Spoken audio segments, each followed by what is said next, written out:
Without FIR Jogi Ramesh కొడుకుని arrest చేయలేం కదా. మీరేమన్నారు ఆ రోజున? మీ అందరి దయతో మనందరి గవర్నమెంట్ వస్తే అగ్రిగోల్డ్ బాధితులు అన్నీ కూడా నిధులు ఇచ్చేస్తా, వాడి ఇన్ని వేల కోట్లు ఉన్నాయి, 9,000 కోట్లు నా దగ్గర ఆంధ్రప్రదేశ్లో నేనే సీఎం అవుతా, 20 లక్షల మంది ప్రజలు, మీరు మీ భార్య బిడ్డలు అందరూ కూడా మీ బంధువులు నాకు ఓట్లు వేస్తే నేను అధికారంలోకి వస్తానన్నావు. వచ్చిన తర్వాత ఏం చేసావు చెప్పండి? దానికి ఒక చైర్మన్ వేసావు, ఎవరో గుంటూరు లాల్లాపరెడ్డిని, ఇక్కడ ఒక చైర్మన్ వేసావు అడపా శేషు అనేవాడిని. ఈ చైర్మన్లు ఏం చేశారు? ఎంతమంది సమస్యలు తీర్చారు? ఎంతమంది చిన్న ఎంప్లాయీస్ రికవరీకి వెళ్ళినోళ్ళు కూడా మేము కట్టింది నీకే, అగ్రిగోల్డ్తో మాకు పని లేదు, నీ ఆస్తులు అమ్మివ్వు, నువ్వు ఇవ్వంటే వాళ్ళు కూడా సఫర్ అయ్యి వాళ్ళ ఆస్తులు అమ్మించి సూసైడ్లు కూడా చేసుకున్న సందర్భాలు ఉన్నాయి. అనేక మంది మహిళలు చచ్చిపోయిన సందర్భం ఉంది. ఎందుకని చేయలేకపోయావు 5 ఏళ్లలో? ఐలాండ్ ఎవరిది? అగ్రిగోల్డ్ ఆస్తులు కదా. అక్కడ చూడండి, టోల్గేట్ కాడ ఆస్తులు ఎవరే? ఐలాండ్ కదా, అగ్రిగోల్డ్ వాళ్ళే కాదా? విజయవాడ చుట్టుపక్కల చూడండి, ఇక్కడ చూడండి, ఇదే బ్యాంక్ కాలనీ పక్కన వెటనరీ కాలనీలో అటాగే పడమట్లో కూడా ఉన్నాయి. ఎందుకని మీరు ఆస్తులు సీజ్ చేయలే? ఎందుకని వాళ్ళకే మళ్ళీ అవకాశం ఇచ్చారు? ఎందుకని మీరు సీజ్ చేశారు? సర్వే నెంబర్ ఎందుకు మార్చారు? ఏ విధంగా ఉద్యోగస్తుల మీద ఎఫ్ఐఆర్ ఫైల్ చేస్తారు? If the incident is there, కనపడుతుంది క్లియర్గా. ఎవరు రిజిస్ట్రేషన్ చేసింది? So and so MRO file the case on that person. ఎవరు చేయించుకుంది? వినండి, సబ్జెక్టు ఆబ్జెక్టు వెర్బెలాగో అట్లాగే సబ్జెక్టు వేడిగా ఎవరు చేయించారు? పలానా ఆయన చేయించుకున్నాడు, కట్టండి ఎఫ్ఐఆర్. ఎవరు చేశారు? పలానోళ్ళు చేశారు, కట్టండి ఎఫ్ఐఆర్. ఏమండి, మీరు దోచుకుంటే మీ అధికారాన్ని అడ్డం పెట్టుకుని అర్హత లేని జోగి రమేష్, అర్హత ఉంది భానుకి, సామునేని ఉదయ భానుకి. 14 సంవత్సరాలుగా ఇదే వైఎస్ఆర్ పార్టీని బతికిచ్చింది భాను గారు, బతికిచ్చింది పార్థసారథి బీసీ ఇంకో ఆయన, ఈయన మా కాపు. అట్లా అనేక మంది పెద్దలు ఉన్నారు. ఈ పెద్దలందరినీ కాదని, నీ పార్టీలో ఇంప్రెస్ అయ్యి వచ్చినటువంటి హోమ్ మినిస్టర్ కొడుకు కృష్ణప్రసాద్ని కాదని మీరు ఇక్కడ ఆఫ్టర్ ఆల్ ఒక జోగి రమేష్కి ఇవ్వటం. అరే, he is not use to the BC also. ఈయన అగ్రిగోల్డ్ నిమిత్తం కానీ అనేక విషయాల్లో సంపాదించిన డబ్బు కానీ ఒక్క కల్లు గీత కార్మికుడికి సాయం చేశానని చెప్పమానండి. చెప్పు మెళ్ళ కట్టుకు తిరుగుతాం. మీ ఆస్తులన్నీ నీ తమ్ముడి పేర, నీ పిల్లల పేర, ఇంకోళ్ళ పేర, అమెరికాలో చదువుకుంటున్నటువంటి నీ కొడుకు భవిష్యత్తును కూడా జాసి 6 పేర పెట్టేవా కానీ అది మీ గౌడ హాస్టల్స్ కింద పెట్టండి. గౌడ విద్యార్థుల స్కూల్స్ ఎప్పుడన్నా కట్టావా ఎక్కడన్నా? అదే ఒక గౌడ బాపట్లలో వాళ్ళ అక్కనే ఏం చేయొద్దు అన్నందుకు వాడిని చంపి తగలబెడితే where is your action? Why you have not arrested? Why you have not give the concentration to that family also? ఆలోచించండి ఒక్కసారి. కమ్యూనిటీ అనేది మీరు సీటు తెచ్చుకునే వరకే. సీటు తెచ్చుకున్న తర్వాత కమ్యూనిటీకి విరుద్ధంగా అందరూ కలిసి ఓట్లేస్తే గెలిచావు. కానీ నీకు కమ్యూనిటీ ఫీలింగ్ ఉండాలిగా. కమ్యూనిటీ ఫీలింగ్ కూడా లేకుండా ఎక్కడ గౌడ అక్కడే ఉన్నాడు. ఇవాళ అదే కళ్ళు తాగేవాళ్ళు తగ్గారు, మందు తాగేవాళ్ళు పెరిగిపోయారు. ఆ గీత కార్మికులు ఏమైపోతారు? ఎక్కి దిగేటప్పుడు వాళ్ళు జరిగే ప్రమాదాలు ఏంటి? వాళ్ళకి నివారణ కోసం ఏం తీసుకున్నావు? మీ గౌడ కార్పొరేషన్ తరపున ఎవరికి గౌడ ప్రెసిడెంట్ ఇచ్చావు?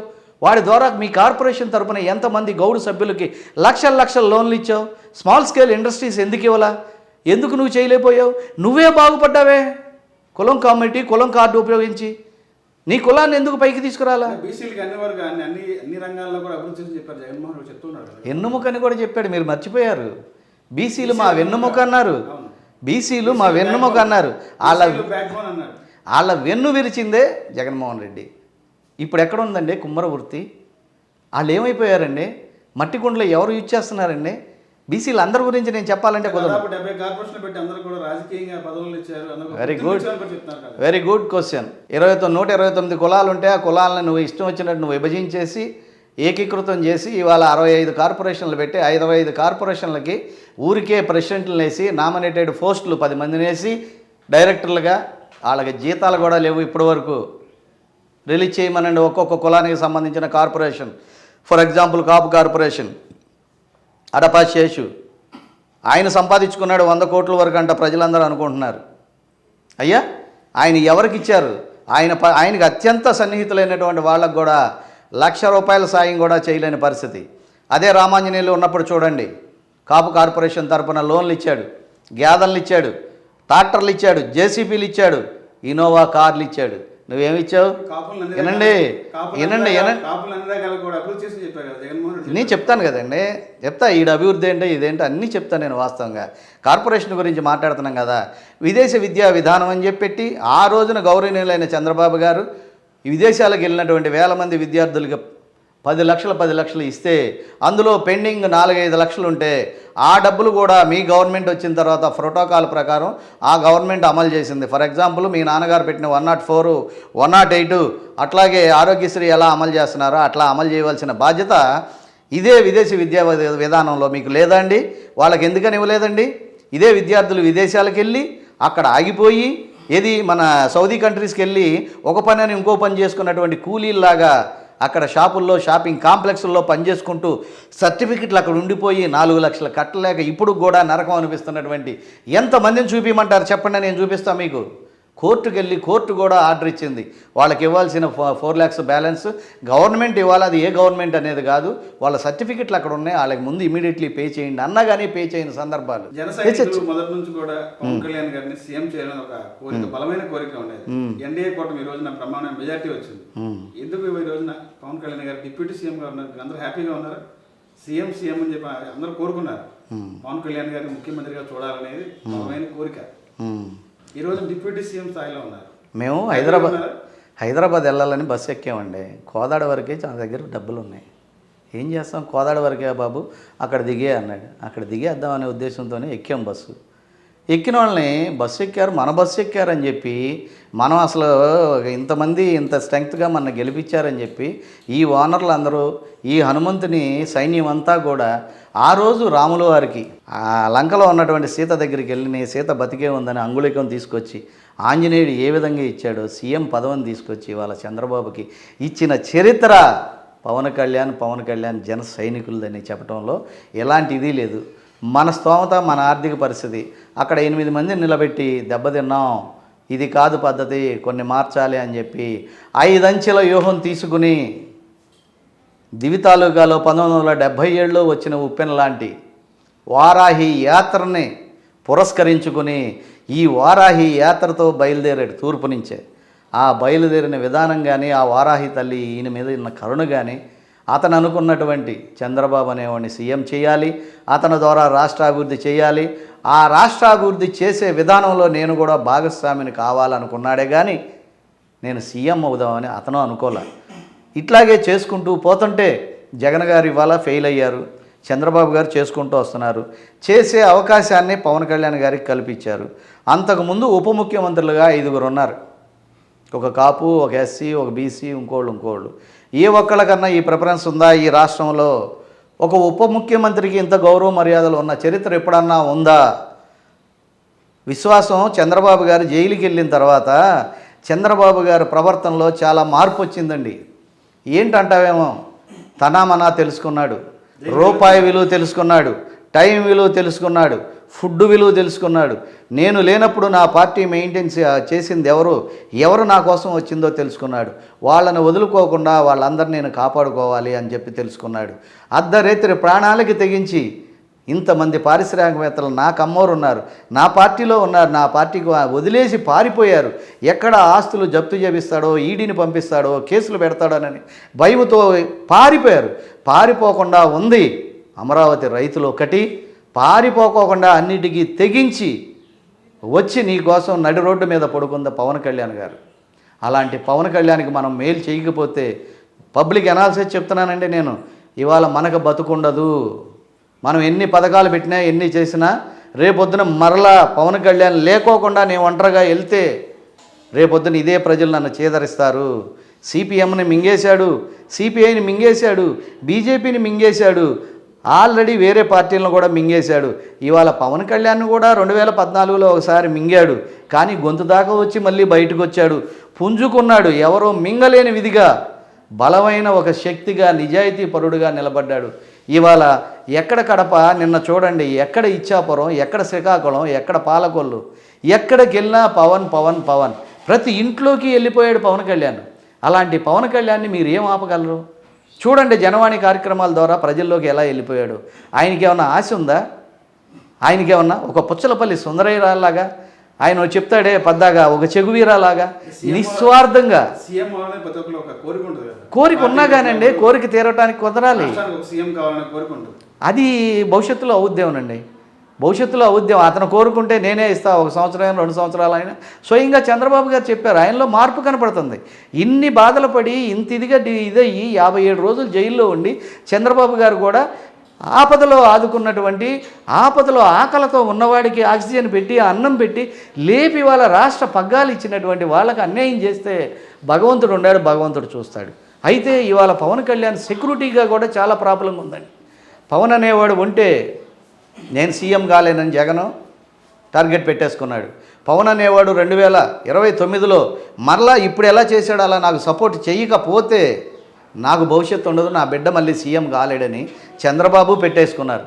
ఈ జనసేన సైనికులకు ఒకటే చెప్తున్నానండి, ముందు పవన్ అనేటటువంటి నిజాయితీ పరుణ్ణి కాపాడుకుంటే రాష్ట్రం బాగుంటుంది. ఎందుకంటే అతనికి స్వార్థం లేదు.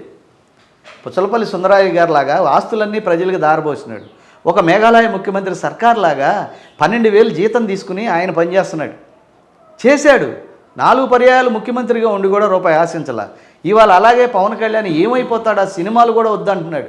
ఎలా మెయింటెన్స్ అవుతాడు, ఫ్యామిలీలు ఎలా మెయింటెన్స్ అవుతాడు? పూర్తి స్థాయిలో ఈయన రాజకీయాలు ఉండడం మంచిది అంటారా, లేదంటే సినిమా కూడా చేస్తే బెటర్ అంటారా? పూర్తి స్థాయి ఉంటే ఫుడ్ ఎవరు పెడతారండి? గడ్డి మామ దగ్గర కుక్కల్లాగా తయారైతే ఇవాళ బంగారపు స్పూన్తో రాజకీయ నాయకులకి నిన్నటిదాకా ఉద్యోగస్తులు అందరూ కలిసి తినిపించారు లంచాలనేటటువంటి మటన్ దమ్ బిర్యానీ, మిగిలింది వాళ్ళు ఇళ్ళకి తీసుకెళ్లారు. ఇవాళ ఇదే పవన్ కళ్యాణ్ వచ్చేసరికి వీళ్ళు తినడానికి లేదు, డిఫెండెడ్ ఆన్ శాలరీ, రాజకీయ నాయకులు తినడానికి లేదు. తింటే ఈయన చూస్తున్నాడు, ఎవరన్నా తింటే మాకు చెప్పండి, మేము యాక్షన్ తీసుకుంటాం. ఇన్ కేసు నేను తప్పు చేసినా కానీ నా మీదైనా మీరు యాక్షన్ తీసుకోండి అని చెప్పి డైరెక్ట్ చెప్పేశాడు. ఇంకెక్కడండి, అట్లా ఎట్టా కుదురుద్ది పవన్ కళ్యాణ్ గారు రాజకీయాల్లో? మన ప్రాణాలకు కూడా ముప్పు ఉందండి. దయచేసి మీ సెక్యూరిటీ పెంచుకోండి, మీ కేటర్ను కూడా మీ ఎమ్మటే పెట్టుకోండి, మీ పర్సనల్ సెక్యూరిటీని ఇంకా పెంచుకోవాల్సిన అవసరం ఉంది. మీరు చాలా అడ్డంగా తయారు ఇవాళ ప్రజలకి, ఇవాళ ఈ ప్రజానాయకులకి. అందరూ కరప్షన్కి అలవాటు పడిపోయారండి, ఎడిట్ అయిపోయారు. 80% మందు గంజాయికి అలా రాష్ట్ర ప్రజలు, అలా అధికారులు కూడా కరప్షన్కి అలవాటు పడిపోయారు. కాబట్టే కదా ఐఏఎస్ ఐపీఎస్లు చదివినటువంటి ఉన్నత ఐపీఎస్లను కూడా ఐఏఎస్లను కూడా ఇవాళ 16-17 మందిని పక్కన పెట్టారంటే why you have support to the goondas? ఎందుకు సపోర్ట్ చేశారు? ఎంత కష్టపడితే మీరు ఐఏఎస్లు అవుతారు? ఐపీఎస్లు, నా కొడుకు ఐఏఎస్ అంటే ఒక తండ్రికి ఎంత ఆనందం చూడండి. ఆ రోజు వాళ్ళ నాన్నగారిని నమ్మి సుబ్రహ్మణ్యం గారు కానీ, ఇంకోళ్ళు కానీ, శ్రీలక్ష్మి కానీ ఏ విధంగా జైలు పాలైపోయారు. అదే పరిస్థితి ఇవాళ మీకు అవసరమా? రాష్ట్రంలో రెడ్ బుక్ పరిపాలన నడుస్తుంది, రెడ్ బుక్ రాజ్యాంగం నడుస్తుంది అనేది పదే వైసీపీ ట్రోల్ చేస్తుంది. నిజంగా రెడ్ బుక్ రాజ్యాంగం నడుస్తుంది అంటారా? దాని మీ అభిప్రాయం ఏం చెప్తారు? పవన్ కళ్యాణ్ గారు దాన్ని కొనసాగిస్తారా లేదా శాంతి భద్రతతో కొనసాగిస్తారా? అసలు మీరు పవన్ కళ్యాణ్ అని పవన్ కళ్యాణ్ డిప్యూటీ సీఎం కదా, కాదండి, డిప్యూటీ సీఎంని టార్గెట్ చేయండి, సీఎం కొడుకుని టార్గెట్ చేయండి. సీఎం చంద్రబాబు, సీఎం కొడుకు యువరాజు లోకేష్, మీరు ఆయన టార్గెట్ చేయకుండా. అయినప్పటికి కూడా యువరాజు ఆయనే కదా. ఆ రోజేమో రాజారెడ్డి రాజ్యాంగం అని చెప్పి అన్నారు, ఇవాళేమో రెడ్ బుక్ అంటున్నారు. రాజారెడ్డి రాజ్యాంగం అమలైందో లేదో, ఇవాళ 17 మంది ఐఏఎస్లు ఐపీఎస్లు పక్కన ఉంటాం, అనేక భూముల విషయాల్లో మీ కుంభకోణాలు, అనేక మంది సాధారణ వైఎస్ఆర్ పార్టీ కార్యకర్తలు కోట్లు సంపాదించుకోవడంలో మీ పాత్రలో తేట తెల్లంగా అక్కడ కనపడుతున్నాయి. అసలు ఈ రాజకీయ నాయకుల మీద ఐటీ దాడులు ఎందుకు ఉండవు? ఏ విధంగా బిఫోర్ ఎన్నికలు మీ ఆస్తి అంతా మీరు ఎన్నికల దీంట్లో పెట్టినటువంటి మ్యాండేట్లో, మీరు ఇచ్చినటువంటి అఫిడవిట్లో ఎందుకని మీరు మీ డబ్బులు మెన్షన్ చేయరు? చేసింది కాకుండా ఇవాళ ఏ విధంగా అక్రమంగా పెరిగిపోయినాయి, ఏ విధంగా కొనేశారు మీరు తీరా? ఒక ఎంప్లాయీ 15,000 లంచం తీసుకుంటే ఆయన అరెస్ట్ చేసి తీసుకెళ్ళి జైలుకు పంపుతున్నారే. ఏ రాజకీయ నాయకులు అతీతులా? ఏది ఆడవాళ్ళ కొంపల్లో దూరటానికి అతీతులే, దోచుకుంటానికి అతీతులే, మీ ఇష్టం వచ్చినట్టు దౌర్జన్యాలు చేయటం అతీతులే. ఎవరుంటే వాళ్ళు సిఐ మనోడా కాదా, డిఎస్పి మనోడా కాదా అని చెప్పి మేనేజ్ చేసి పబ్లిక్ వీడియో ఉన్నా, ఆడియో ఉన్నా కానీ, పబ్లిక్గా జరిగింది నరికింది కనపడుతున్నా కానీ కంప్లైంట్లు కట్టుకోకుండా ఎన్ని పెండింగ్లో పెట్టారండి? అది ఇక్కడ దాకా ఎందుకు? వాళ్ళ పార్టీ కార్యాలయం పగలగొడితే ఇప్పటివరకు కేసులు ఉన్నాయా? వీళ్ళు వచ్చిన తర్వాత మొన్న పెట్టారు లేట్ ఎఫ్ఐఆర్ కట్టి. అంటే కక్ష సాధింపు పాల్పడతానని చెప్పంటారు? 100% లేదండి. నిజంగా కూడా కక్ష సాధింపు అనేది ఒక జోగి రమేష్ మీద, ఒక పేరు నాని మీద, ఒక అంబటి రాంబాబు మీద, గుడివాడ అమర్నాథ్ మీద, ఆడెవడో గంట అరగంట అని చెప్పి మాట్లాడాడే అనిల్ కుమార్ యాదవ్ గాడి మీద. వీళ్ళ మీద చెయ్యవలసిన అవసరం ఆవశ్యకత ఎంతో ఉంది. భూమి మీద ఆగల ఇదే పెద్దారెడ్డి, ఎక్కడ తాడిపత్రిలో ఏమైపోయింది ఇవాళ? ఏమైపోయింది ఇవాళ? రాజు ఎవడో రెడ్డి ఎవడో, మనకు అధికారం ఉందనో, మన డిఎస్పీ ఉన్నాడనో, 10 మంది అన్నదమ్ములు ఉన్నామనో, మన పార్టీ ఉందనో ఇవాళ విర్రవిగితే రేపొద్దున తప్పదు. ఈ రెడ్ బుక్ కూడా అదే. రెడ్ బుక్ ఏంటి? తప్పు చేసిన వాళ్ళ మీద ఎంక్వైరీ అయ్యి ఏ ఏ నియోజకవర్గాల్లో నువ్వు తిరిగినప్పుడు పాదయాత్రలో నీ దృష్టికి తీసుకొచ్చిన సమస్యల్ని it has there the reason, it has there the evidence. అదిగో ల్యాండ్, ఇదిగో ఈ విధంగా రాజకమల్ గారు ఆక్రమించారు, లేదా ముళ్ళపూడి నాగేశ్వరరావు ఆక్రమించారు. Take the action. ఎవరి దగ్గర కొన్నారు, ఎలా కొన్నారు, మీకు ఏ విధంగా వచ్చిందనేది.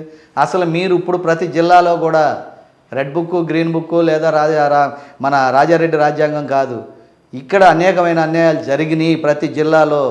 ఆ జరిగినటువంటి 2019 నుంచి 2024 వరకు జరిగిన రిజిస్ట్రేషన్లో ఒక్కసారి తీయండి. ఎవరు ఎక్కడి నుంచి వచ్చారు, ఎవరు అతను, అతని ఆధార్ కార్డు ఏంటి, ఏ ఊరు అతను, కొన్నాడు, ఎన్ని ఎకరాలు కొన్నాడు, ఎంత పెట్టి కొన్నాడు, అమ్మిన వాళ్ళకి ప్రాపర్టీ వెళ్ళిందా లేదా ఏంటని ఒకసారి తీయండి. మీకే వస్తాయి. తీస్తున్నారుగా ఇప్పుడు కడప, కర్నూలు, లేదంటే అటు చూడండి పులివెందుల, గిలివెందుల, అటు తిరుపతిలో చూడండి హుండీలో జరిగిన అవకతవకలు. ఆడెవడో కింద కంతం కోడి స్పేర్ పెట్టుకుని ఆ కంతలో వేసుకుని 1500 కోట్లు సంపాదిస్తే, మీకు 150 కోట్లు గుడికిస్తే అది దాత కింద ఆడి పేరు రాసి మీ కమిటీ నిర్ణయం తీసుకుంటాకి. ఇప్పుడు మీరు దొంగతనం చేశారండి, మీరు దొంగతనం చేశారు. దొంగతనం చేసిన వాడి దగ్గర 1500 కోట్లు ఉన్నాయి. 1500 కోట్లు 150 కోట్లు మీకు ఇచ్చి సిఐకి, సిపికి, కమిషనర్కి ఇచ్చేసి అంతా మేనేజ్ చేసి, కమిటీకి కొంత ఇచ్చేసి, ఇదే సుబ్బారెడ్డికి కొంత ఇచ్చేసి మేనేజ్ చేసాడు. వాడిని దాత కింద మార్చారు. మీరేనండి, దాత కింద మార్చారు. ఎలా దాత అవుతాడు? ఆడు ఒక రాబరీ, ఒక దొంగ, ఒక థఫ్ట్ కేసు ముద్దాయి.